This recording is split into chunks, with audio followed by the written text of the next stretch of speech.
The thought of losing his family and the crippling pain of withdrawals was the wake-up call he truly needed. These days, some people still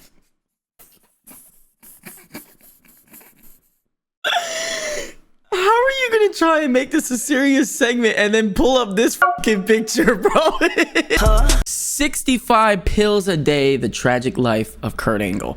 patrickcc. Professional wrestling has always faced one major critique from its haters. It's fake. For some reason, people who are anti-WWE can't get behind the idea of a predetermined outcome. Even Hall of Famer Kurt Angle thought that until he stepped into the ring. But what he did not realize was that the WWE would bring him more pain than real wrestling ever could, which means a lot coming from the man who won an Olympic gold medal with a literal broken neck. While millions around the world saw a triumphant American hero, deep down, Kurt Angle was suffering unimaginable. Look at it. You could tell there's something wrong with it. It's either he got lymphoma or that shit broken.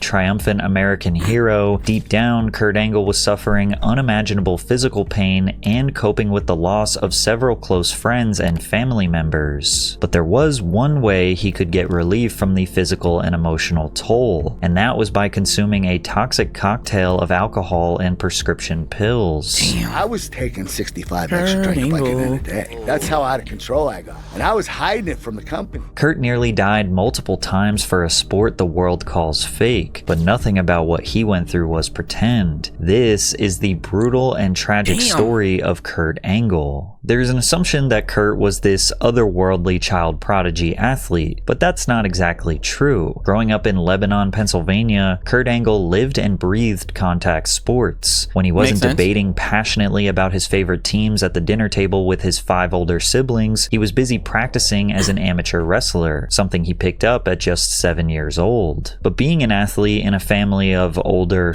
Y'all be real. Do y'all think Kurt Angle's a GOAT, or you just not fuck with him? For a while I ain't fuck with him because, you know, John Cena, I don't know.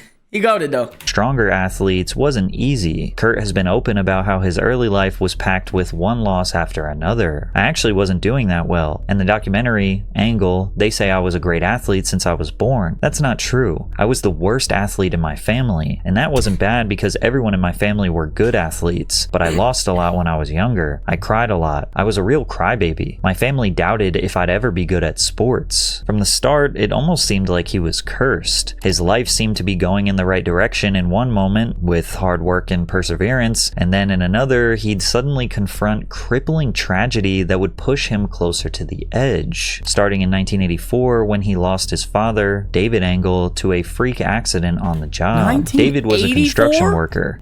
Good Lord. And one day when he went to get his lunch, he stepped on rebarb, lost his balance, and fell 13 feet onto the hard ground.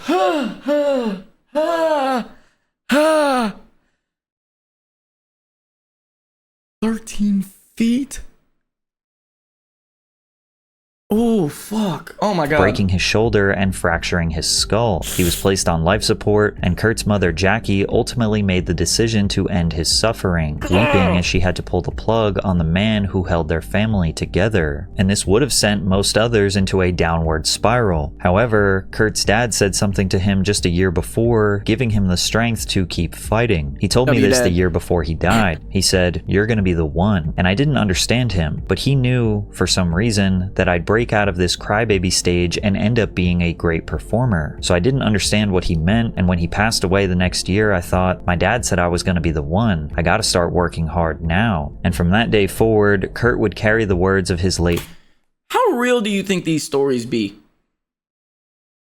You know what I'm saying? Like, sometimes, don't, because like sometimes these niggas make shit up over interviews. I'm not saying he did that, but I'm saying like, how real do you think all of these stories are? Because sometimes they make the stories up for the interview, and then his dad probably didn't even say that shit to him, but he probably did. Okay, I'm gonna stop being devil's advocate. All right, I'm gonna stop.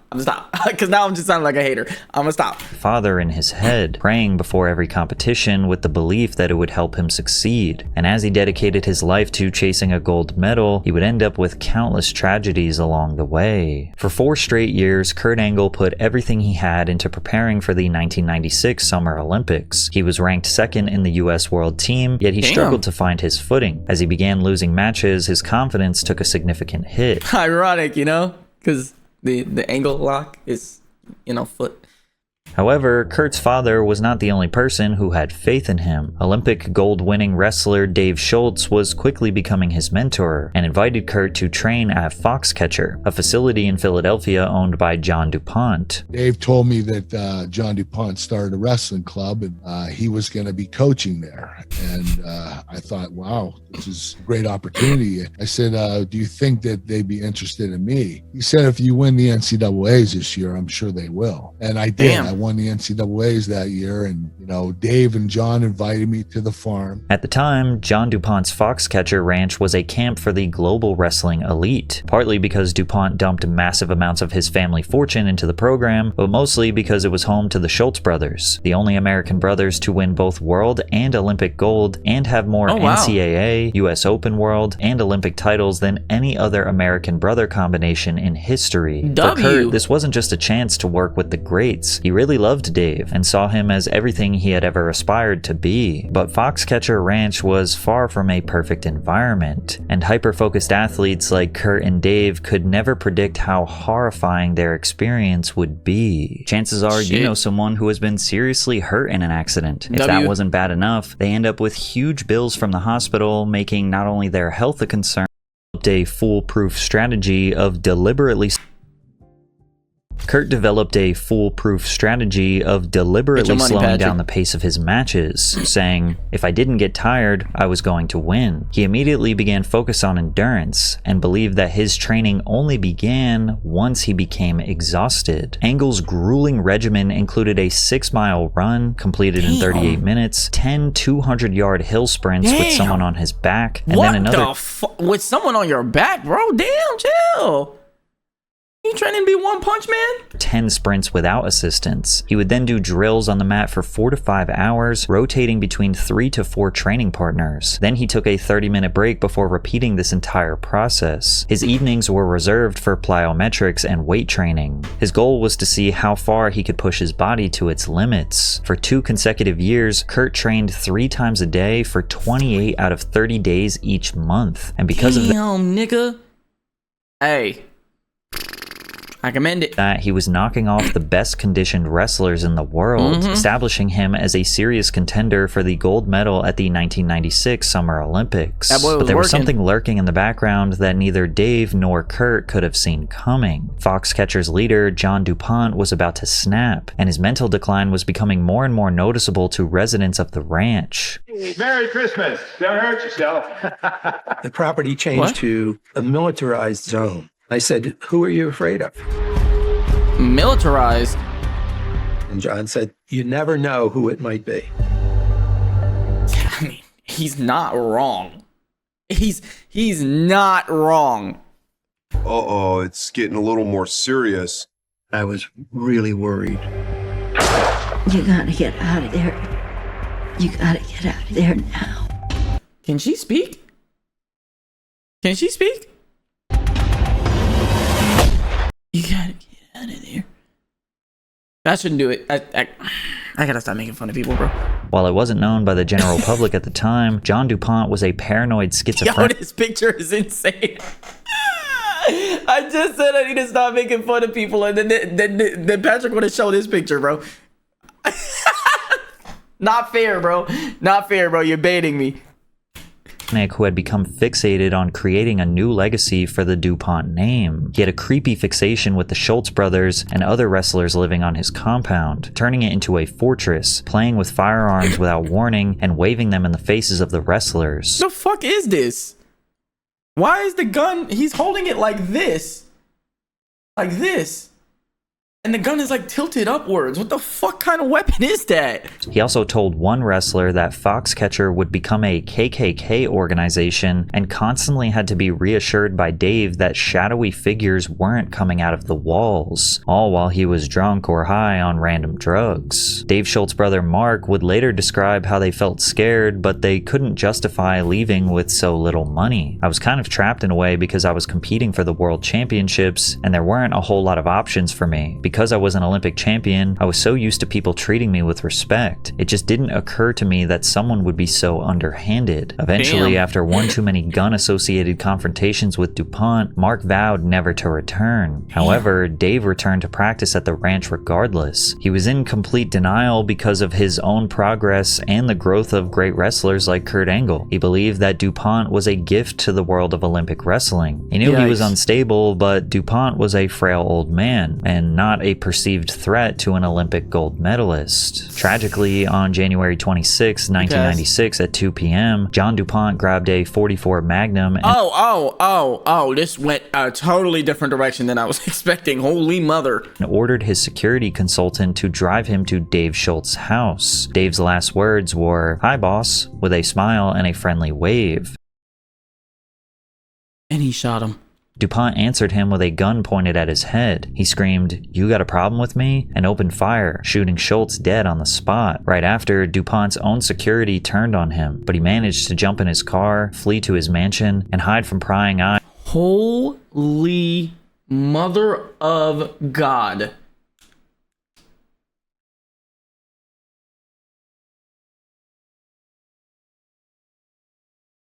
Imagine that. Hey man, what's going on? You think you're better than me? Boom. God damn.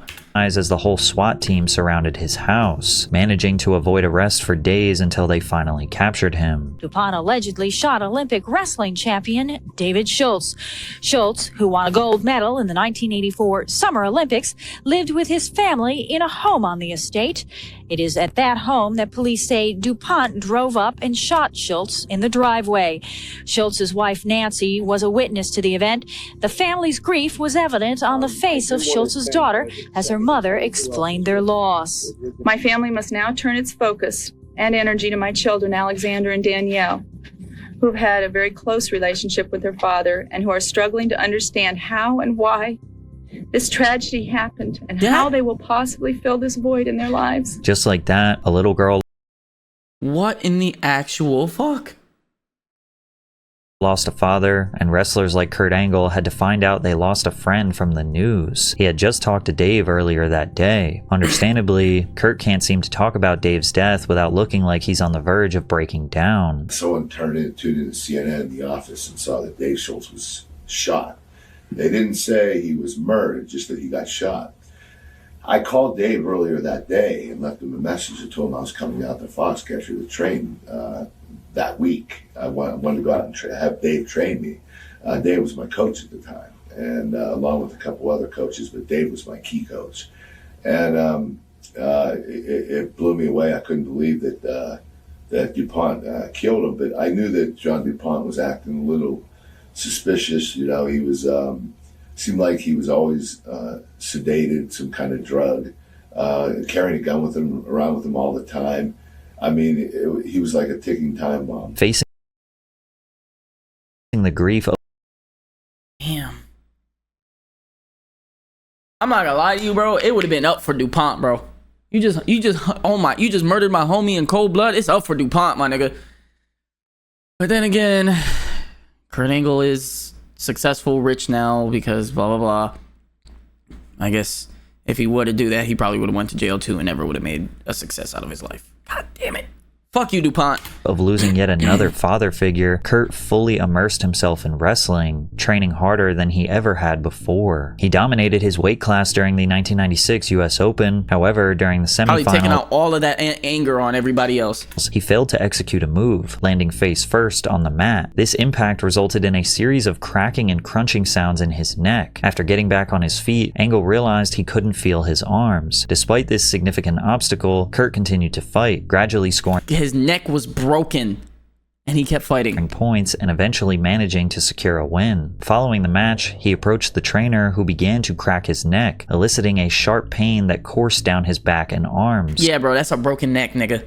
Oh my, could you imagine me like, you know, I think I got a crick in my neck, and he's like, all right, let me fix it.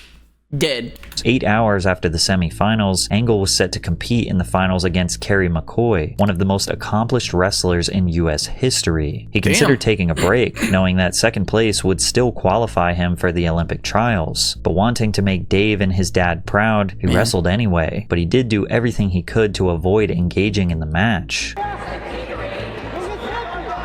I mean, his head, bro. I mean, his neck. Miraculously, Kurt managed to pull off the victory and was one step forward to achieving his Olympic aspirations. This would be Kurt's defining characteristic as an athlete. His career is packed with memorable moments where he defied the odds, but he Ruthless aggression. Okay, sorry. might be one of the only people on the planet who would hop back into a full contact brawl half paralyzed. To this day, it's arguably what he's most remembered for, with memes popping up anytime someone does something remotely impressive both in and out of pro wrestling. But as inspiring as this sounds, Kurt was falling into a common mental trap for aspiring professional athletes. He refused to give his body rest out of fear of losing momentum, literally tearing himself apart over and over. He'd soon have to confront a serious question. Would you rather be safe and heal your injuries, or fight through the constant pain and risk it all? Kurt visited a chiropractor who conducted an x-ray and informed him that he had 4 fractured vertebrae. 2 of the discs were pressing against his spinal cord, and he was one wrong move away from being completely paralyzed, or maybe even dead. But Kurt was an absolute madman. Even though his body was starting to fail, he continued doing weight training and cardio. He explained on the Joe Rogan Experience that instead of slowing down, he went on to participate in the Olympic trials. He was where wearing a Dave Schultz shirt right there. That was cool. Wrestlers were eager to exploit his injuries. He had to depend on a traveling physician to give him Novocaine before each match to kill the pain of a broken neck. I said, "What's your plan?" He said, "Well, you're not gonna be able to train much. You're gonna have to let your neck." I'm not gonna lie. Is that why his neck movements are always so stiff? Look at him right here. He's like, I'm not gonna lie to you. He said, this is why we're gonna have to, like, bro, look at rest him. and heal for the next 6 weeks, and it won't be. He doesn't move his neck. He moves his whole body. Healed enough that you can still go. And what I'm going to do is I'm going to have a doctor travel with you. And this doctor's going to stick you with 12 shots of Novocaine in your neck 5 minutes before each one of your matches. Therefore, you won't feel the pain. You'll forget your neck is broken and you'll wrestle more freely. But he said, I'm warning you, an hour after your matches are over, you're going to be in excruciating pain from the abuse your neck takes during those matches. And he said, are you okay with this? And I said, yes. And it worked. But when he finally got to the 1996 Olympics, his opponents knew about his neck and they planned on exploiting it. But Kurt, Karate Kid, they knew his leg was hurt, and they kept trying to chop it, not his neck, his leg. Yeah, they kept trying to chop his leg. Boom, boom, boom, boom. And that nigga said, all right, cool.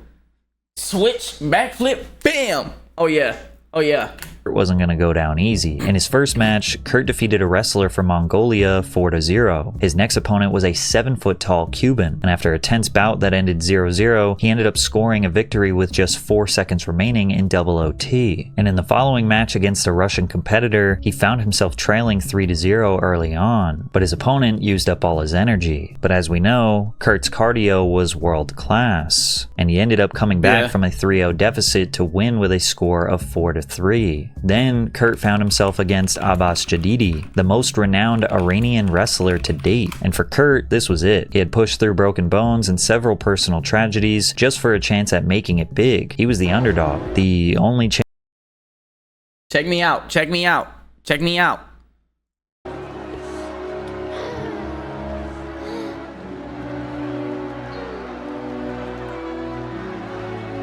Hell yeah. Hell yeah. This might get copyrighted. I'm not gonna lie to you, but hell yeah. I gotta find the part. He's like, go for his leg, nigga. Go for his leg, nigga.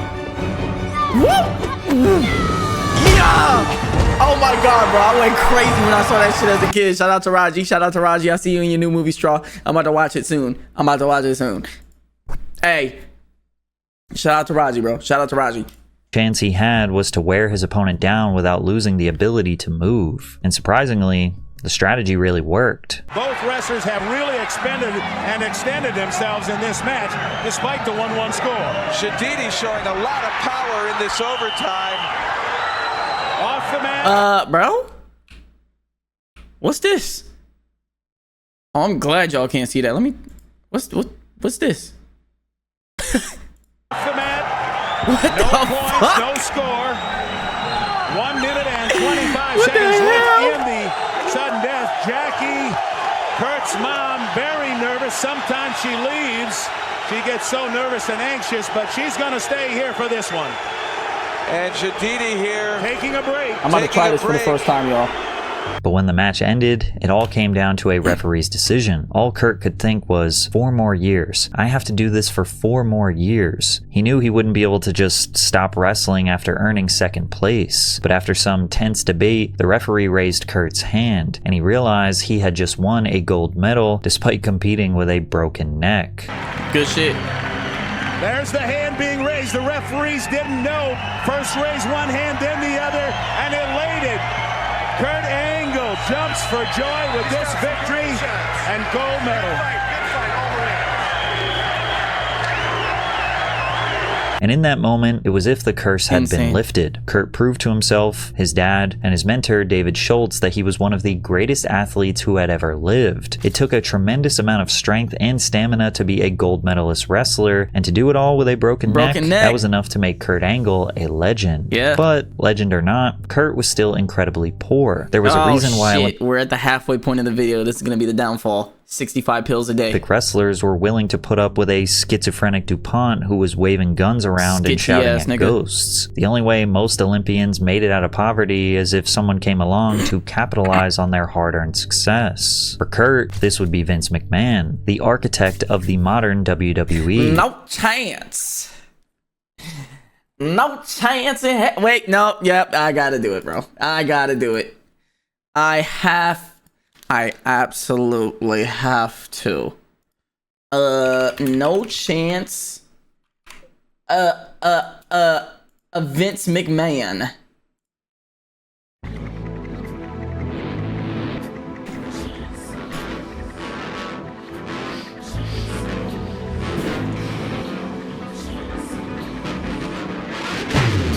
No chance, that's what you got.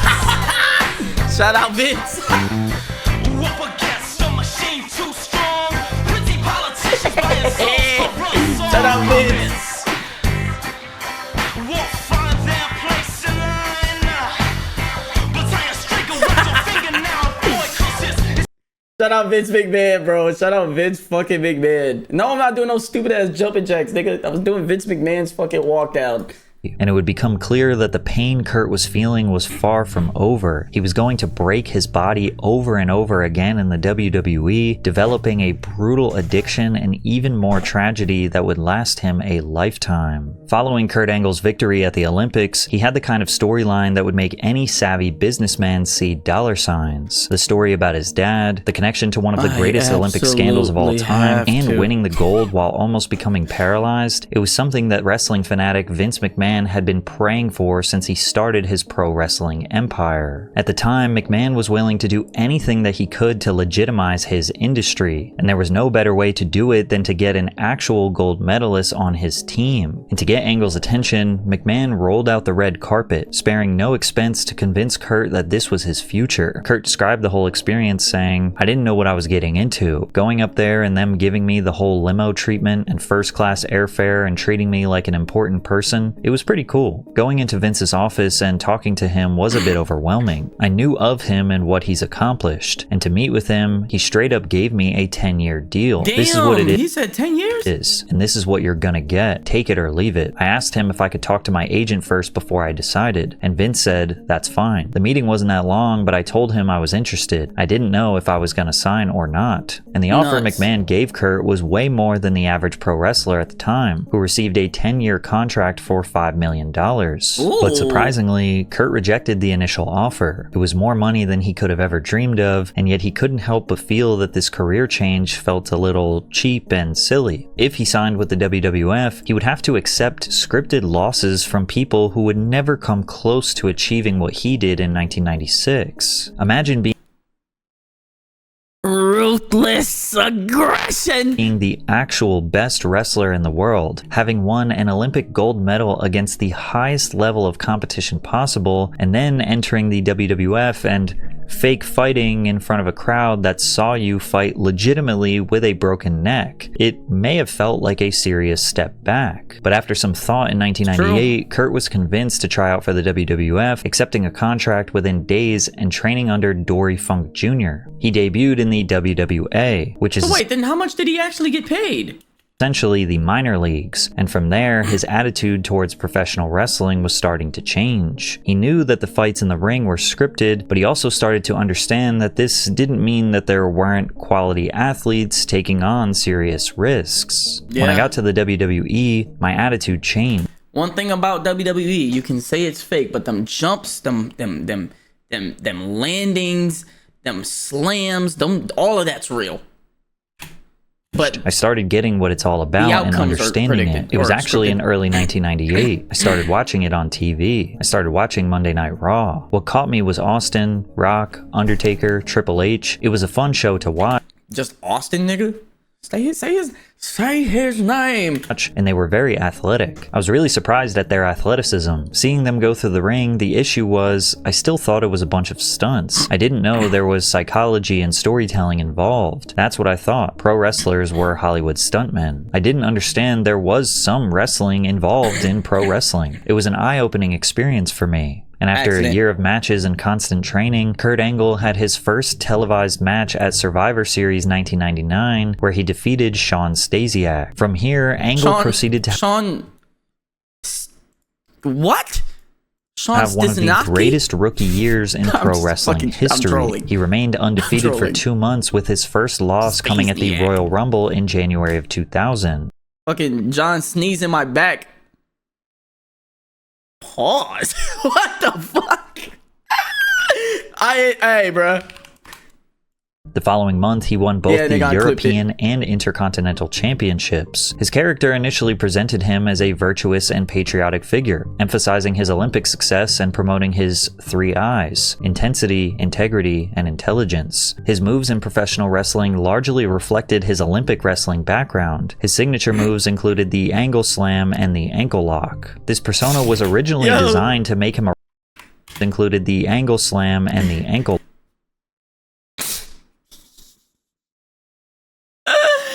Bro, yo,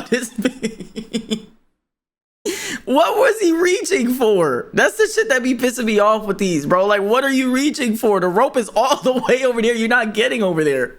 Lock. This persona was originally designed to make him a role model and give some legitimacy to wrestling. However, his overly self-righteous demeanor and cocky and condescending attitude quickly turned him into a comedic heel. By 2003, Kurt Angle was more recognized for his pro wrestling career than his journey to Olympic gold. He had performed with industry legends like The Rock to win the WWF Championship, engaged in a feud with Stone Cold Hold on, my nigga. Hold on. Okay, so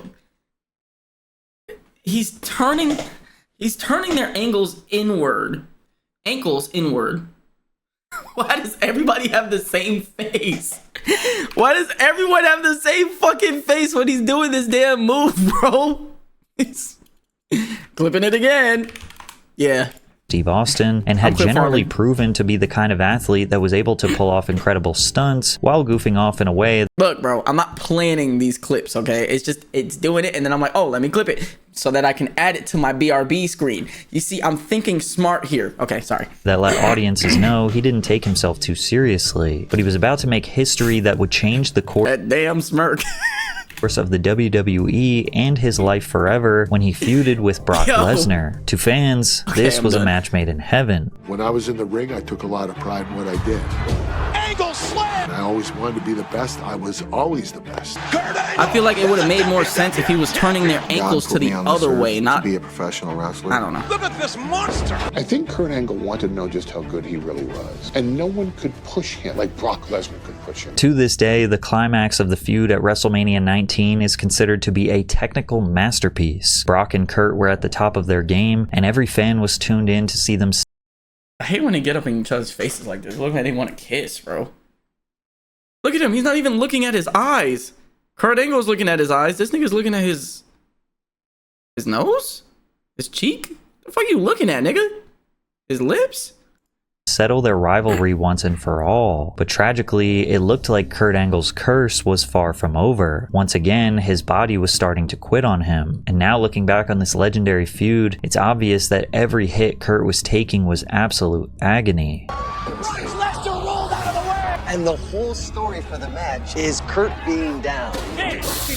Lester leads! Talked a lot about the heart of Kurt Angle. The WWE champion now has to show that heart right now. And even though professional wrestling looked like a positive distraction, Kurt wasn't as young as he used to be. He was a 35-year-old man held together by incredibly invasive procedures, and because he refused to slow down, he was forced to make a visit to the hospital that would change his life forever. He underwent neck surgery to repair nerve and spinal damage, calcium buildup, bone spurs, and intervertebral disc issues. Instead of removing the discs and fusing his vertebrae together, Angle opted for a less conventional surgery where only the spurs and selected portions of the discs were removed, and the surgery was mostly a success. It reduced Angle's rehabilitation time from 1 year to 3 months. But in order to help with the speedy recovery, Kurt's doctor prescribed an increasingly popular painkiller called Vicodin. I was about to say Oxy. Vicodin.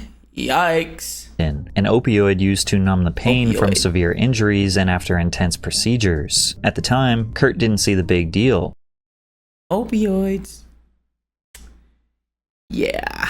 One pill every 3 to 4 hours in the short term seemed simple enough. However, as the pain became more mental than physical, Kurt would find himself confronting the greatest battle of his life, struggling with an addiction that was very new to the American public. And even he could not have predicted that his greatest rival wouldn't be on the mat or in the ring. This time, it would be against himself. Back in Virginia, his sister Leanne had been struggling financially. Isn't that what you titled the Conor McGregor video, Patrick? The fight against himself. A long time, she had been losing her self-worth after enduring 3 unhappy marriages, and to cope with the pain, she resorted to doing H. To finance her habit, Leanne frequently called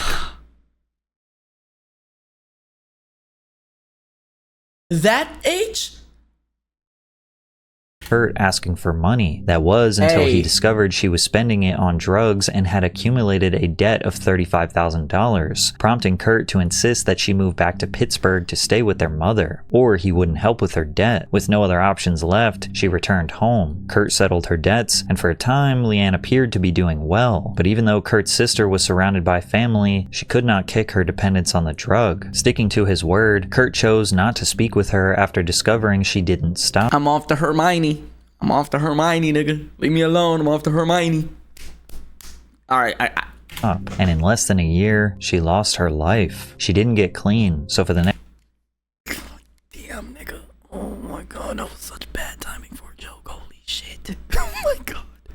Next 8 months, I didn't talk to her. Then she overdosed. And this is what ultimately pushed Kurt over the edge. There's a saying that addiction is a family disease. One person may use it, but the whole family suffers. But what they forget to mention is that addiction itself often runs in the family. If one person is using, there's likely more suffering on the other side of the table. In his interview with Joe Rogan, Kurt explained that the loss of 2 family members was too much to handle, and his relationship with Vicodin was seriously spiraling out of control. So here I am, I'm in a hotel room, and I look at my pills. Vicodin, cold water, then I order someone to bring him Vicodin. Hope to take the pain away, the feeling that he felt the day you know when you part of section, day you know you can. Cause you are a loner, marijuana, endorphins make you stronger. I'm in a halfway, tripping off the Hennessy, a sipping cough syrup like it's water. Never knew pancakes in the kitchen, and one of our lives is caught up in a daily superstition that the world is about to end. Gives a fuck, we never do listen unless it comes with an 808, a melody and some house, PlayStation and some drink. Technology taught myself. Looking around and all I see is a big product of me, and it probably relatives relevant for a rebel's trip. Yup. A label, but. I said, yeah. I took 20 of them, threw them in my mouth, chewed them up, and swallowed them. I didn't wake up till 5 o'clock in the afternoon next day. And I had the biggest match of my career. That night. At this point, the Vicodin wasn't even there to help with the pain. It was a ritual that prevented Kurt from absolutely losing his mind. Each night, he placed 15 pills on his bedside table because when he woke up, he would be having withdrawal symptoms. Within 6 months, Angle was taking 65 extra strength Vicodin pills per day. I I was taking 65 extra drink Vicodin in a day. That's how I God damn. And I was hiding it from the company. Surprisingly, at first, Angle's substance abuse issues had no effect on his in-ring performance. But in order to support his drug habit, he needed to work. In order to work, he needed to endure the pain. And to mask the pain, he managed to justify taking enough pills to kill several full-grown men. He had a calendar to set up a schedule of when he would call each doctor to get a different script for more. He also had a contact in Mexico to get them illegally. Now, the pills became his top priority. Nothing else mattered. And in the following years, Angle's behavior would become so erratic that he did not recognize himself. It drove his life into the ground while destroying his reputation. Who is this? That he did. Is that a lady? I think that not is. recognize himself. I don't know who that is, It drove his life into the ground while destroying his reputation. In 2005, Angle was doing anything and everything to stay relevant and get more drug money, and this escalated in a feud with Booker T. For context, Booker T's wife, Charmel, entered the wrestling world as a WCW Nitro girl, later transitioning into an on-screen role as a manager and valet. In the WWE, Charmel became integral to Booker T's storylines, particularly during his reign as King Booker, playing not him wearing the belt and it still says Rey Mysterio on it. Booker, playing the role of Queen Charmel. And during his feud against Booker, Angle repeatedly harassed Charmel, which included a segment where he claimed that he wanted to have, quote, beast with her. This was not only an extremely disturbing storyline created by Vince McMahon, but it was a moment. Vince created that shit?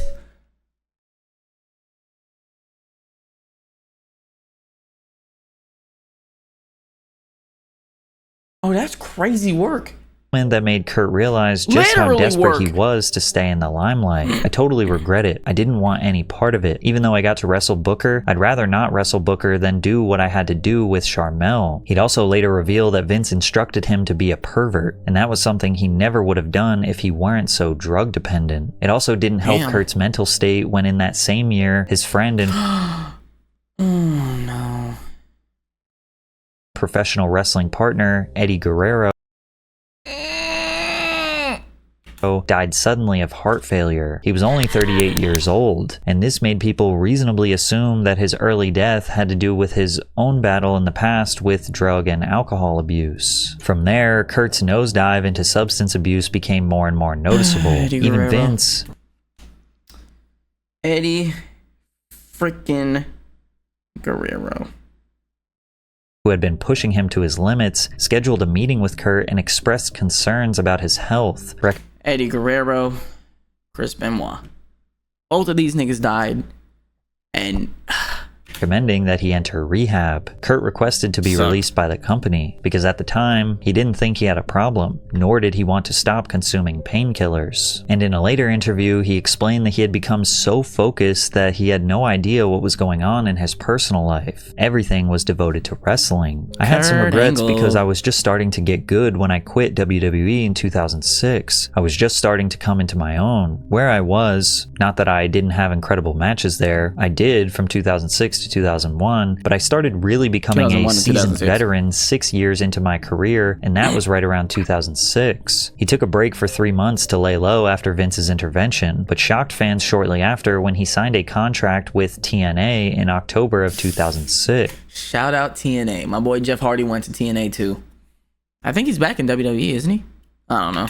With all of Kurt Angle's star power, fans felt completely blindsided. They could not comprehend why he would go down to the B leagues, as TNA was viewed as significantly inferior to WWE in nearly every way. Hey, but I played that game TNA Impact on PS3. That game was fucking fire, bro. Climbing up the little lines. It was like an X form, and you could just like do a backflip off the line. Like, bro, that shit was cold. Hey, but according to Angle, it was an opportunity to start fresh. The reason I signed with TNA, and there's nothing wrong with this, but when you're in WWE, I know, thinking about it, I think Kurt Angle was on the cover of that game. It's a huge company. It's bigger than you. There's nothing you can do. You can have the greatest career of all time. You're not going to make a bigger impression on the company itself. TNA, it's a small... It was him and Sting. I don't know who this other guy is, though. This game right here is so fucking goated, bro. This game is so goated, bro. Wait a minute. Is that Christian Cage? Why does that look like? Okay. This is what I was talking about. These little X ropes up here, and then you could just like backflip off into it. AJ Styles was in this game too? Why do I not remember that? Hey, bro, this game was so fire, bro. This game was so fire, bro.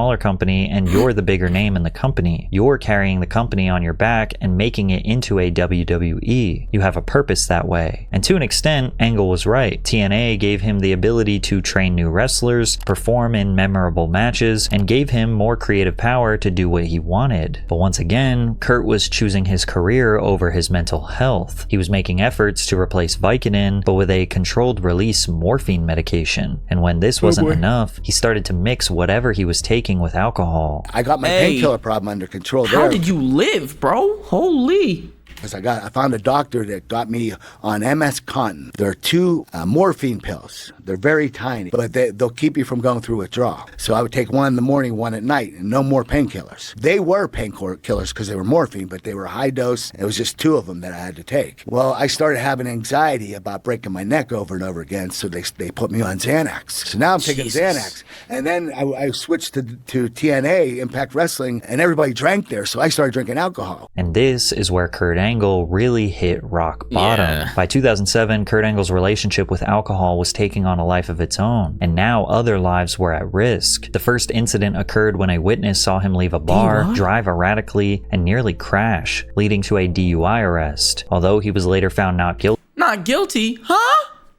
How can you not be found guilty? Due to lack of evidence, it wasn't the wake-up call it should have been. In 2009, Kurt was arrested by the Moon Township Police Department after violating a protection of abuse order obtained by his girlfriend, Trinisha Biggers, who accused him of abuse and stalking.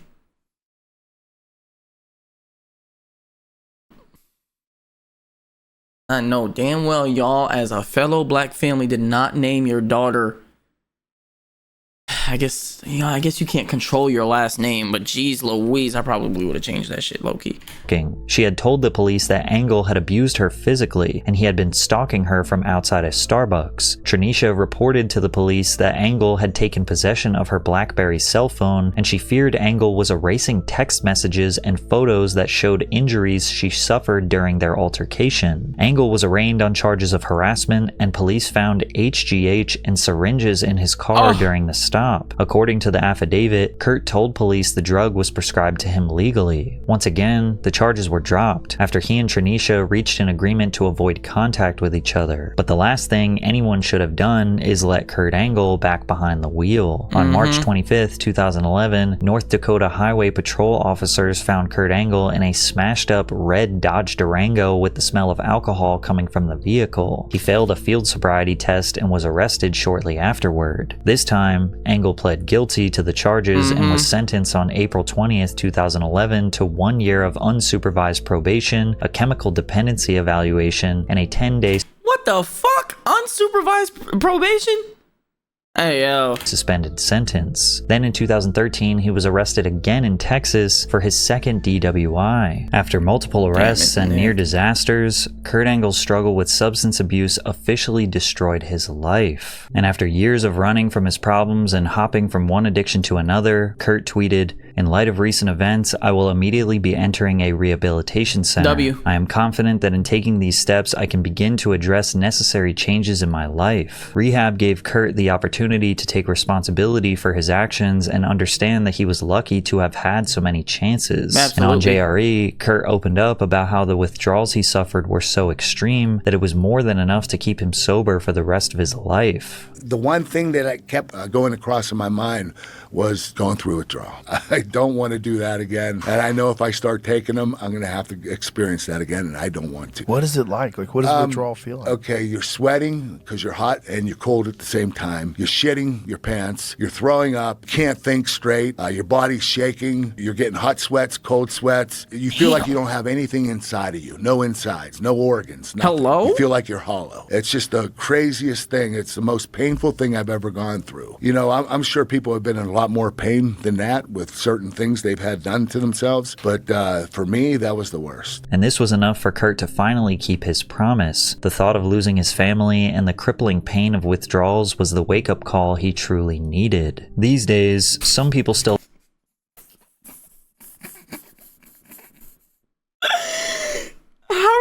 try and make this a serious segment and then pull up this fucking picture, bro. Come on, Patrick. Come on, bro.